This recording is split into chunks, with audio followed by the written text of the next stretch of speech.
Michelle Bentley's trip to the operating room of all places is a step toward the altar. Michelle says she's undergoing surgery because 8 months ago she said yes when her boyfriend and father of her baby got down on one knee. However, the engagement ring came with a requirement. It comes with a small stipulation. And what is that? I would like for her to get breast implants so that she can look as beautiful as she was the day I met her. Some might consider that a big stipulation, but Michelle hasn't agreed to a big change in her appearance. She's increasing her A-cup bra size to a small C-cup. Her surgeon, Dr. Franklin Rose, agrees that's a wise choice for her.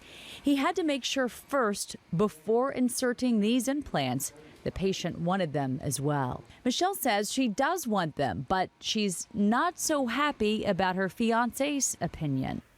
I don't think that he should want me to have them. I kind of have always wanted them. But like I said, I don't feel like he should want me to have them. Just thinking about it all brings tears to her eyes. After the baby and breastfeeding and everything, she kind of a little bit, fell off and everything. So I just want her to look as good as she did when I first met her, except even prettier, in a wedding dress and center of attention and everything. So I just want her to look her best. Surgery wrapped up smoothly, and now Michelle begins the healing stage as she puts plans into place for her upcoming. Here to talk about what this couple is going through are Michelle's cosmetic surgeon, Dr. Franklin Rose with the Utopia Plastic Surgery and Medical Spa, as well as psychotherapist Mary Jo Rapini. Good morning, and thank you both for being with us today. Well, Cody made no bones about it. He wants her to have the implants. What is your take on this for other couples, maybe somebody else who would ever be in this situation?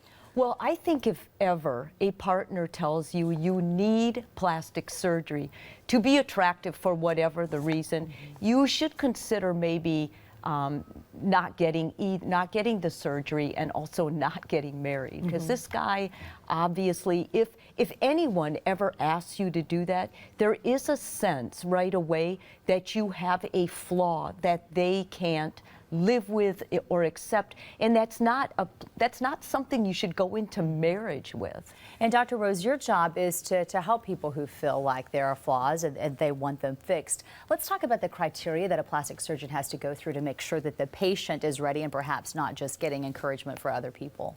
Well, thank you, Melissa. Michelle was actually a really good candidate for this procedure. She was postpartum, and as many viewers would know, after childbirth, there's a little shrinkage of the breast tissue. She started rather scant, really in the first place, but lost even more tissue through breastfeeding, and postpartum involution just simply means shrinkage of the breast tissue. So she was an excellent candidate in any event, and I think one of her motivations was really just to kind of fill out her wedding outfit, and she's 4 days post-op and looking just beautiful at this point in time. So have you gone to talk to her fiance as well? I mean, both of them happy? I think they're both just thrilled with the outcome of the procedure. Again, she was just a very scant A cup. We took her up to just kind of a full B, small C, and again, she's thrilled with the outcome. Mary Jo, how do you feel about that if it seems like both of them are happy now? So not just he's happy, but she feels better about herself as well. Well, my guess is that she has a low self-esteem. Like, she never really liked her breasts. And then she met someone who maybe he felt the same way, or he didn't like it either. But I think at that point is where a lot of women, because I've posted this on Facebook, have trouble in that if it's her decision, you can do whatever you want. It's your body. But if someone else who is supposed to love you, supposed to accept you,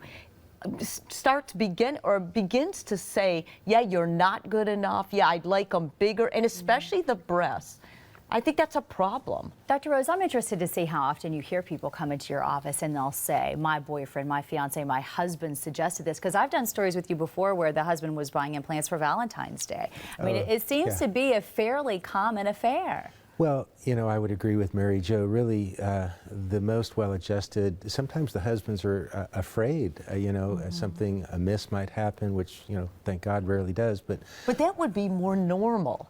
I think that the husband is like, he doesn't want to jeopardize her Right. possible, Right. you know, sickness or something really bad. Like you said, complications can happen. Right. I mean, we have, you know, my gosh, I've been doing this, I've done 12 or 14,000 cases now, so, you know, pretty much you see different ilks, all kinds of people.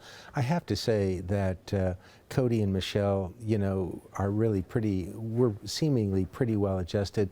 And as you mentioned, Melissa, it's not so uncommon for husbands to buy wives or boyfriends to buy girlfriends certain procedures for Valentine's Day, Mother's Day. But really, the most well-adjusted patients are those that are, it's a mutual decision, and really the patient wants to do the procedure more than the significant Well, other. and after seeing them, I mean, they were holding hands and they really did seem to care a lot for one another. But we want you to stick around because there's actually more to this story than meets the eye. It may even make you a little more sympathetic to Cody's point of view. See